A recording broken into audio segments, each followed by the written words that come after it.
Nouvelle édition sur RTI 1. Bonsoir à tous. Ce soir, dans les titres, sur la ligne de front nord-est du pays, les militaires engagés dans la lutte contre le terrorisme ont reçu la visite de leur ministère de tutelle. Avec ces hommes, le ministre d'État, ministre de la Défense, Téné Birahima Ouattara, a partagé un repas. Il s'agissait pour lui de booster le moral des troupes.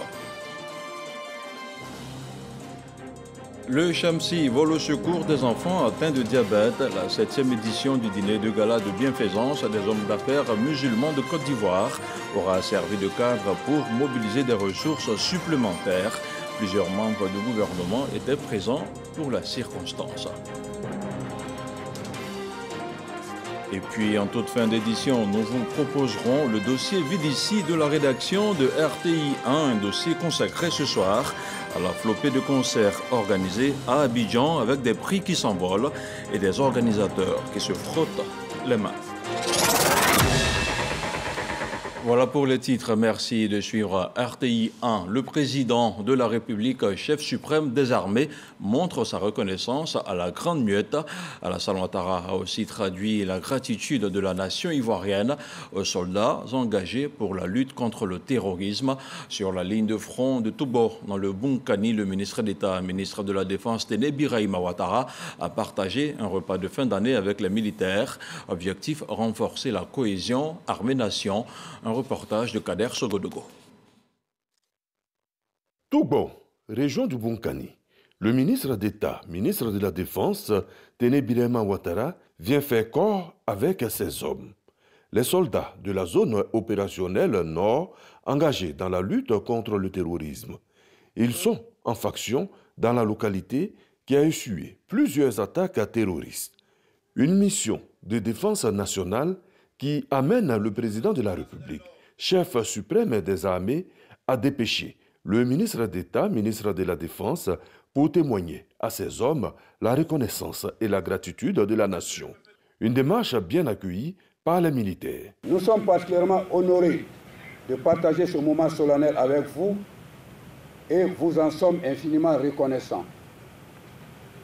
Monsieur le ministre d'État, ministre de la Défense, nous avons essayé de donner le meilleur de nous-mêmes. Nous sommes résolument engagés afin de mettre notre pays à l'abri du péril djihadiste.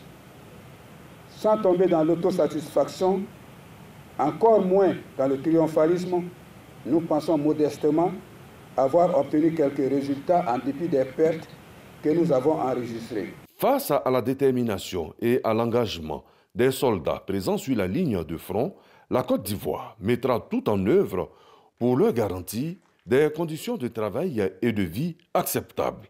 Je voudrais, mon général, rassurer vos hommes sur le fait que le président de la République, chef suprême des armées, met tout en œuvre pour faire en sorte que les conditions de vie des soldats soient une préoccupation et la première des préoccupations. Nous avons engagé un programme d'aménagement, d'équipement, de cantonnements qui sont en finition. Nous allons encore lancer cette année des constructions de cantonnements pour essayer de loger le maximum de soldats qui vont au front dans des conditions décentes. Pour ce qui est des 46 soldats détenus au Mali, Téné Birahima Ouattara a tenu à rassurer. J'aurais une pensée particulière pour nos soldats qui sont actuellement détenus au Mali. Beaucoup de choses ont été dites et je peux vous assurer que nous arrivons à la fin maintenant à travers la visite que j'ai faite la semaine dernière à Bamako. Je voudrais aussi parler des rapports entre les soldats et les populations. Chers soldats, vous l'avez réussi et je vous demande de continuer à renforcer les liens de complicité que vous pourriez avoir avec les populations. Ceci est très important. Un repas de fin d'année, des dons et des hommes en treillis chantant et dansant, la cohésion est tout simplement au rendez-vous.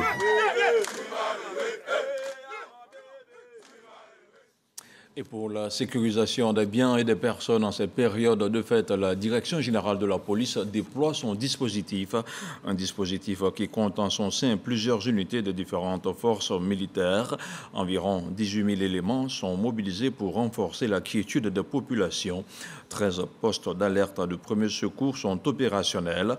Et pour s'imprégner du dispositif et de son renforcement, le général de corps d'armée Vagondo Diomandé a visité plusieurs sites. Rappelons que l'indice de sécurité de la Côte d'Ivoire est passé de 1,3 l'année dernière à 1,2 cette année.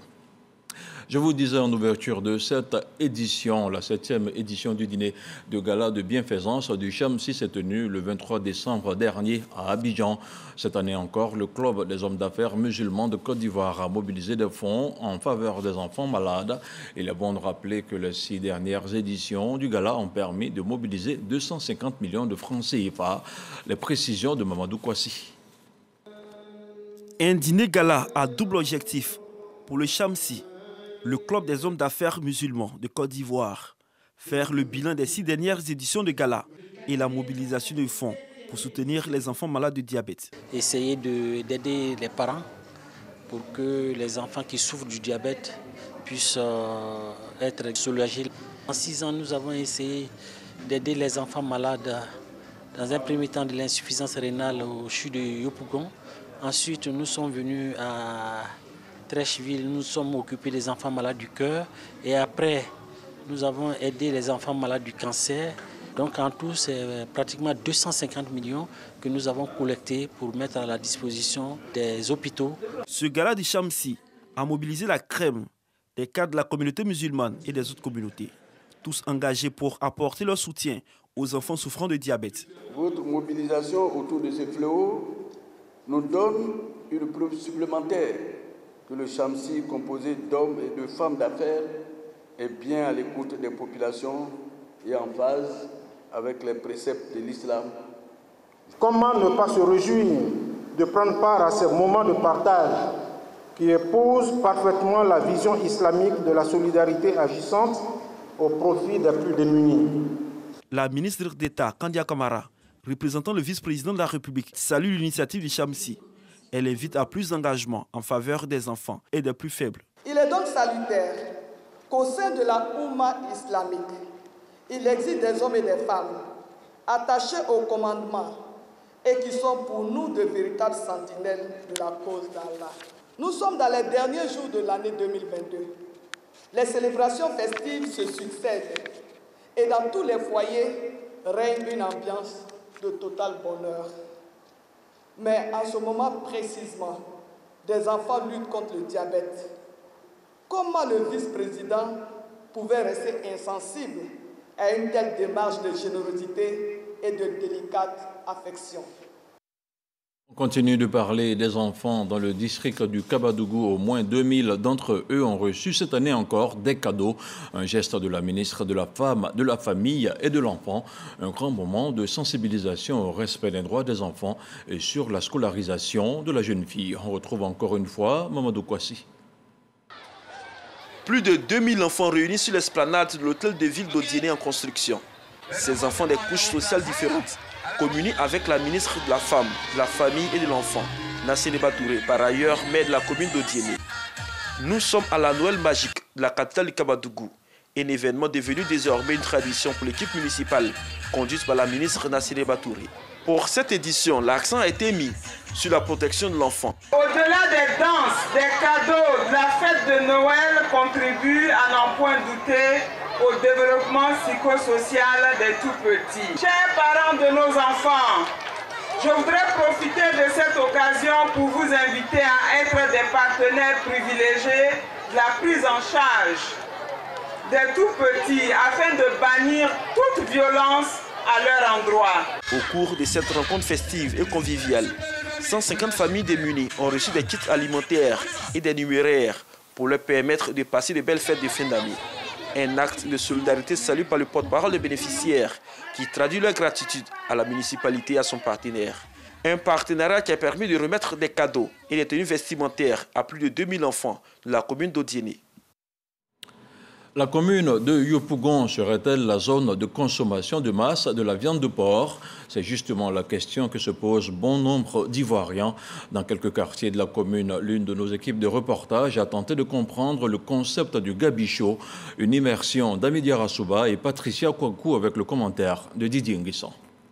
Yopougon, commune populaire du district d'Abidjan. C'est ici que Cowboy, âgé d'une 60aine d'années, mène son activité de restauration depuis 15 ans.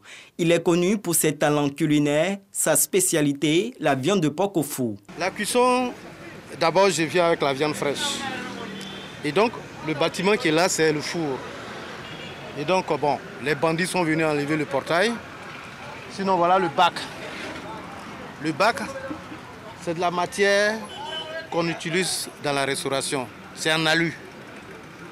Et donc, c'est conseillé pour la restauration. Vous savez, avec les charges, quand on fait les soustractions, on fait tous les débits, on se retrouve par semaine à 150 à 200 000. À quelques encablures de là, Marie Assé, une autre restauratrice, propose le barbecue au porc. À l'époque, ici, on nous sert comme identité. Voilà, qu'on mange le porc ici. C'est la nourriture phare. Ici. Il y a deux qualités, il y a le porc africain et puis, comment on appelle, celui qui est importé. Voilà, ça veut dire africain, c'est cher, c'est ce que moi j'aime moyen, parce qu'il y a la bonne chair. À Yopougon, des espaces sont dédiés au porc. C'est le cas au carrefour Gandhi. Difficile de se frayer un chemin. On trouve une gamme variée de mets à base de porc.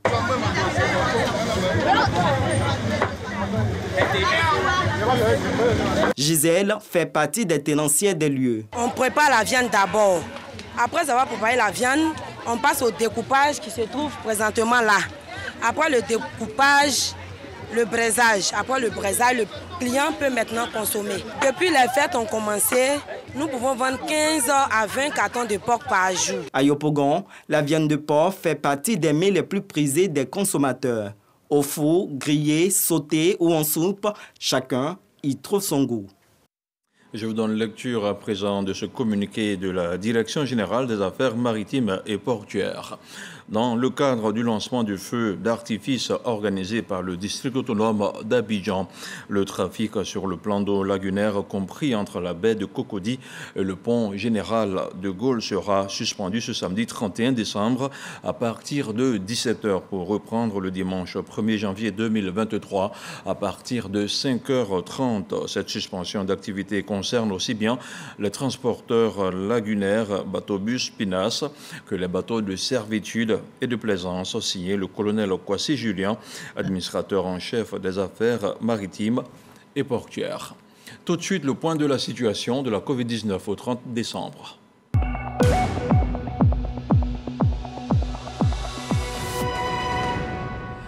Le ministère de la Santé, de l'Hygiène publique et de la couverture maladie universelle a enregistré ce vendredi 30 décembre 0 nouveau cas de Covid-19 sur 329 échantillons prélevés, soit 0% de cas positifs, 2 guéris et 0 décès.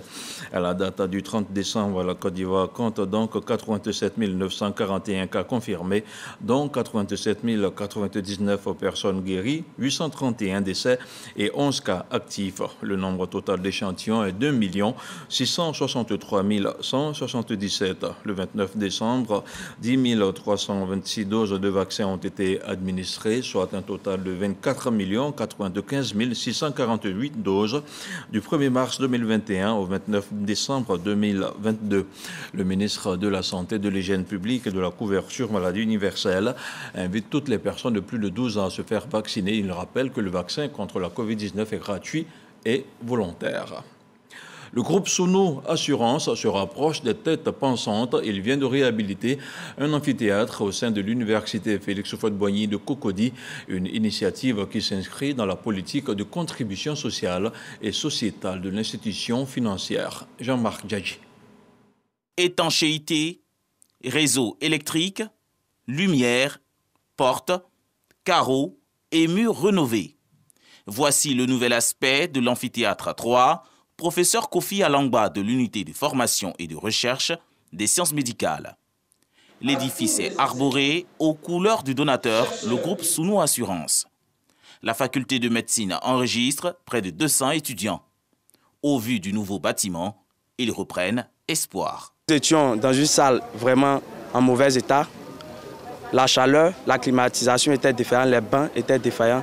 Nous n'avions pas de diapo pour les cours. Réhabiliter un amphithéâtre qui était vraiment délabré et en 2021, aujourd'hui c'est un honneur pour nous vraiment les étudiants. Et c'est ce qu'on demande à nos autorités administratives des différents UFR. La rénovation de l'amphithéâtre professeur Kofi Alangba répond à la sollicitation du corps enseignant et administratif de l'université Félix Houphouët-Boigny. Oui, je voudrais profiter de l'occasion pour remercier en particulier l'entreprise l'assurance Sounou pour avoir répondu favorablement à la demande de notre institution à travers l'UFR Sciences Médicales et profiter pour lancer un appel à toutes les entreprises de pouvoir s'impliquer dans la réhabilitation de nos infrastructures. C'est un acte que nous pensons être citoyen, engagé, aligné avec nos missions et nos valeurs. Et nous espérons fortement que cette réhabilitation d'abord en appellera d'autres, mais aussi et surtout qu'elle permettra de bénéficier pleinement aux étudiants de l'IFR de sciences médicales de l'Université d'Abidjan pour les années à venir. Les travaux de réhabilitation de ce lieu d'enseignement et de formation ont duré 3 mois. Le groupe Sounou Assurance enregistre à son actif 5 amphithéâtres et 8 laboratoires de l'université rénovés.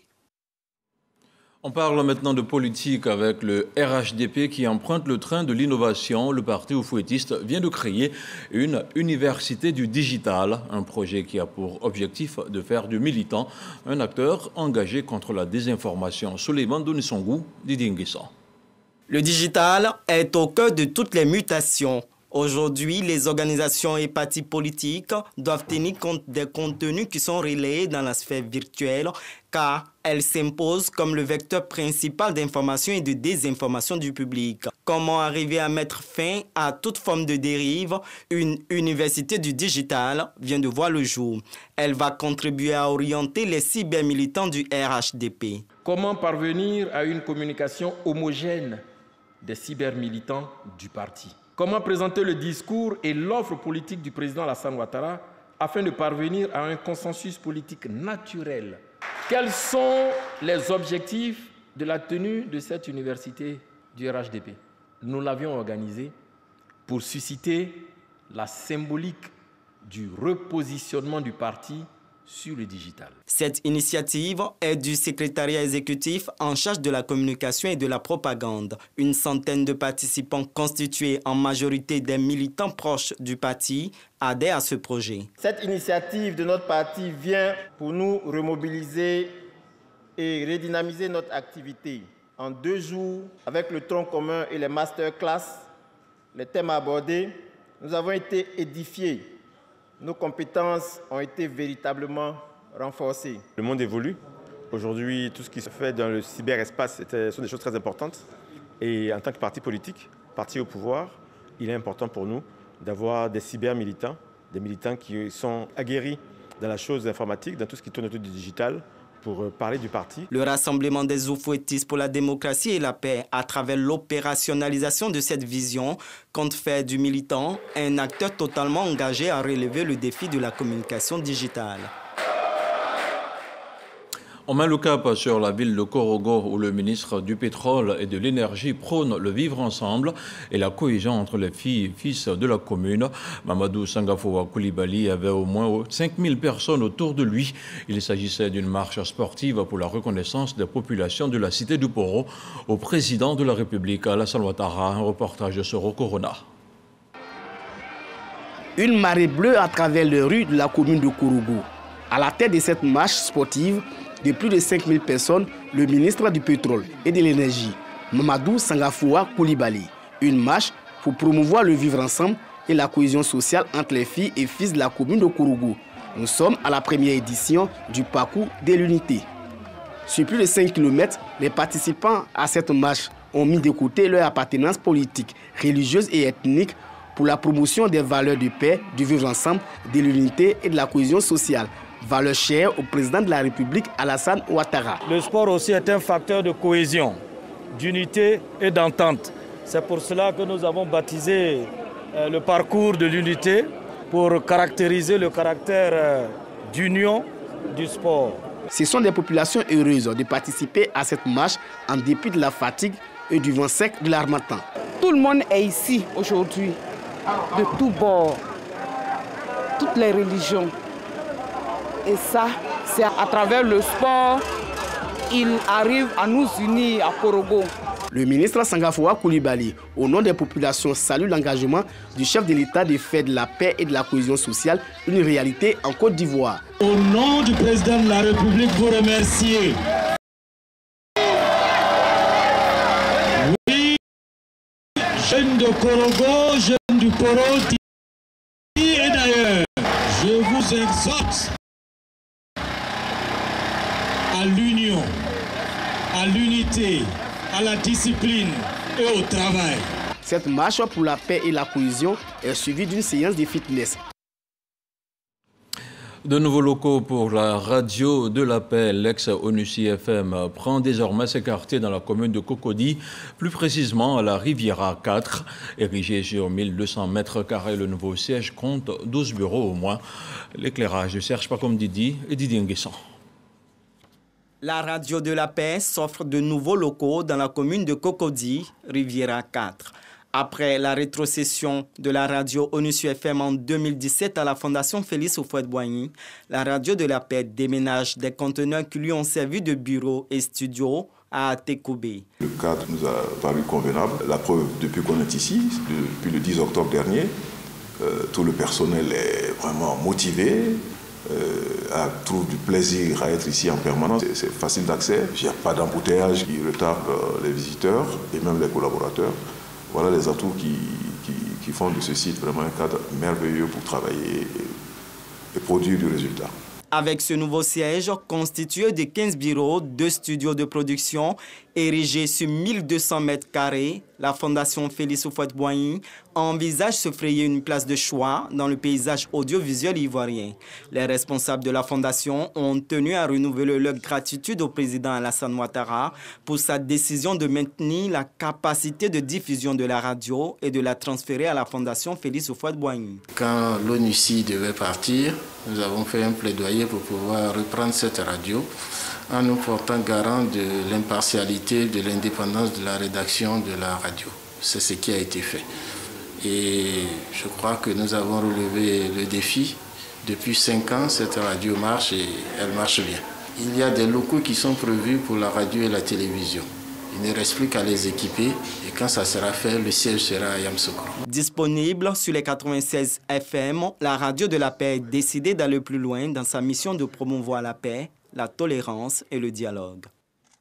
On continue de parler des médias et selon un bilan publié ce vendredi 30 décembre par Reporters sans frontières, au moins 1668 journalistes ont été tués dans le monde entre 2003 et 2022, soit 80 en moyenne par an. L'Irak et la Syrie dominent le classement des pays les plus dangereux pour la profession.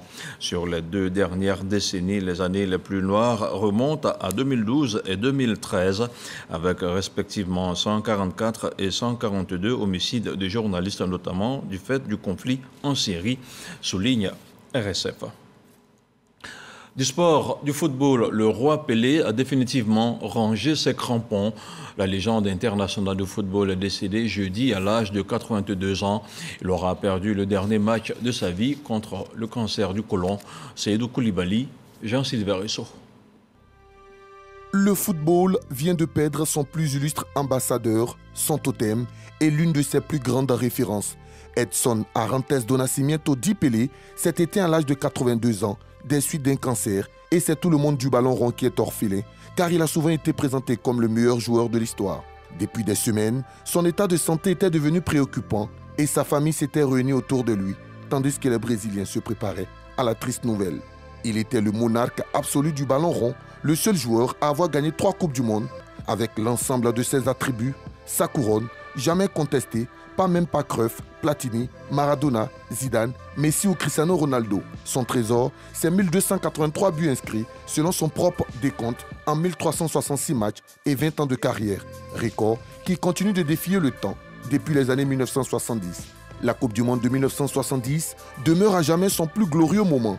Cette année-là, à 29 ans, il fut en pleine possession de ses moyens et mis son costume de chef d'orchestre pour guider l'une des plus belles équipes que le football nous ait offertes. Ce mondial mexicain étant le premier à être diffusé en direct et en couleur, les prouesses de Pelé restent bien ancrées dans l'imaginaire collectif.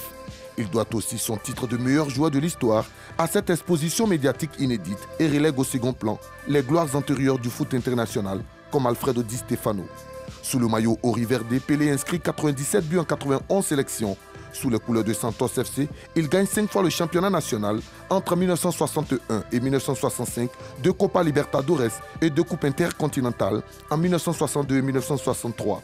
Après le départ du numéro 10 brésilien, le Santos FC est classé 5e plus grande équipe du XXe siècle par la FIFA. Si Pelé est considéré comme le plus grand de tous, il le doit aussi à sa propension à ne pas avoir raté les grands rendez-vous cruciaux, contrairement à Johan Cruyff, finaliste du Mondial 1974, et à ne pas s'être fait trop étourdi par la célébrité comme Diego Maradona, suspendu pour dopage de cocaïne. Le roi est mort, vive le roi. On en vient maintenant au dossier de la rédaction de RTI 1. Chaque fin d'année, Abidjan, capitale de la musique africaine, accueille des artistes de renom. L'offre musicale en est ainsi riche et diversifiée avec des prix d'entrée au spectacle qui prennent l'ascenseur. Et face aux spectacles qui s'enchaînent, on parle de tickets VIP ou encore VIP pour accéder aux salles de fête. Face donc à ce phénomène nouveau, comment réagit le public et qu'est-ce qui justifie la hausse des tarifs? Quelques éléments de réponse dans ce dossier vide ici, Abidjan, au rythme des concerts VIP, une idée de Serge Makomdidi et Serge Coléa.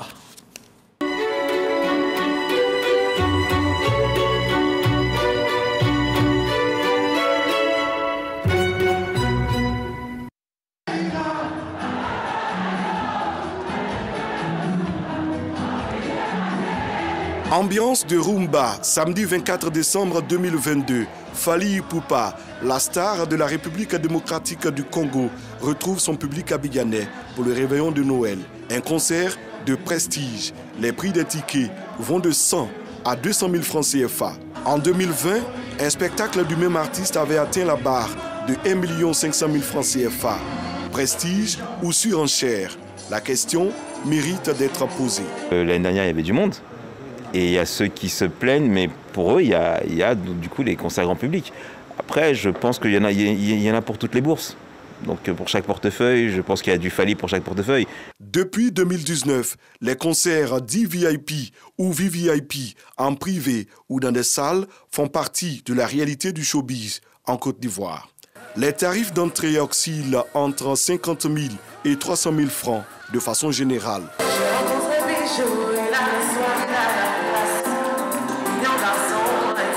C'est raisonnable d'estimer une fourchette entre 80 et 120 millions de francs pour un concert d'une certaine envergure. Alors vous comprenez tout de suite qu'on ne peut pas faire des tickets avec ce volume d'engagement-là. On ne peut pas faire des tickets en deçà d'un certain prix. Le Palais des Congrès semble être le cadre idéal pour ce type d'événement. La location, c'est 15 millions. Le coût, il est connu, le coût il ne varie pas. Dans un passé récent, de tels chiffres auraient été inimaginables pour un spectacle. J'avoue quand même que les tarifs ont vraiment flambé. Mais au Palais des Congrès, à l'époque, on était à... Moi, quand je débutais, on était à 3 millions. 3 millions, c'est remonté après à 5 millions. Alors déjà, c'était raisonnable à l'époque. Et puis derrière ça, on avait accès au partenariat beaucoup plus facilement qu'aujourd'hui. Quand vous avez un partenaire qui vous accompagne, vous avez ne serait-ce qu'une marge de manœuvre pour faire des tarifs raisonnables. De l'avis des promoteurs, c'est une nouvelle donne qui s'impose au monde du showbiz. Les charges organisationnelles deviennent de plus en plus lourdes à supporter. Donc quand vous faisiez de payer une salle qui coûte 15 millions, et que la mairie de Cocody, puisque le spectacle se passe à la mairie de Cocody, la mairie de Cocody vous impose une taxe qui peut tourner autour de 15 millions aussi. Comment vous faites pour rentabiliser? Ça n'a rien à voir avec la communication qui coûte excessivement cher. Le coût de la location de la salle, le cachet de l'artiste et son groupe, la prise en charge totale de l'orchestre et du staff, parfois une quarantaine de personnes. Ce sont quelques-unes des raisons évoquées pour expliquer cette situation. En plus des charges liées à l'organisation, il y a le volume du cachet de l'artiste. Un gars comme Fally ou Matt James, ils prennent des cachets d'un certain montant. Les salles donnent un plus dans la communication globale d'un artiste. Voilà. Aujourd'hui, si vous êtes un artiste qui est en train de marcher, maintenant vous êtes obligé d'aller vers le palais des congrès de l'Hôtel Ivoire pour voir les personnes VIP qui vous suivent. C'est comme ça qu'on se jauge. Donc il y a des salles aujourd'hui qui sont des salles mythiques, mais qui donnent un cachet important à l'artiste.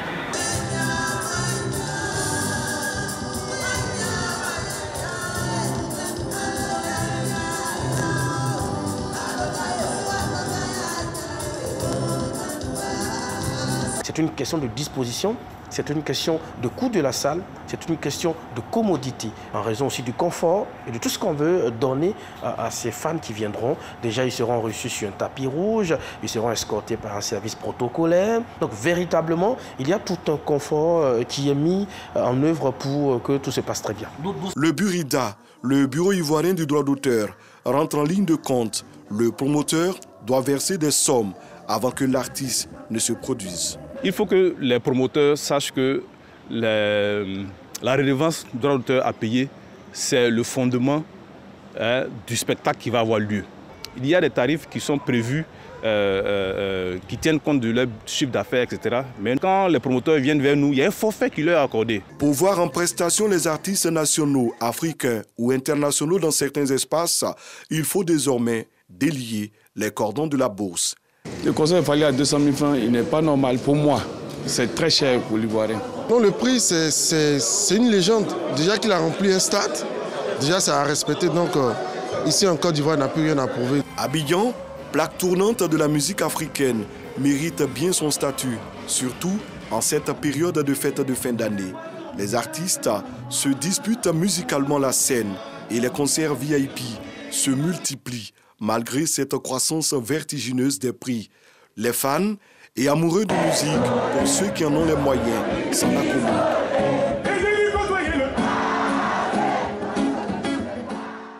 Et la fête peut se poursuivre tranquillement à Abidjan. Demain, ne manque pas le feu d'artifice sur les berges de la lagune Ébrié.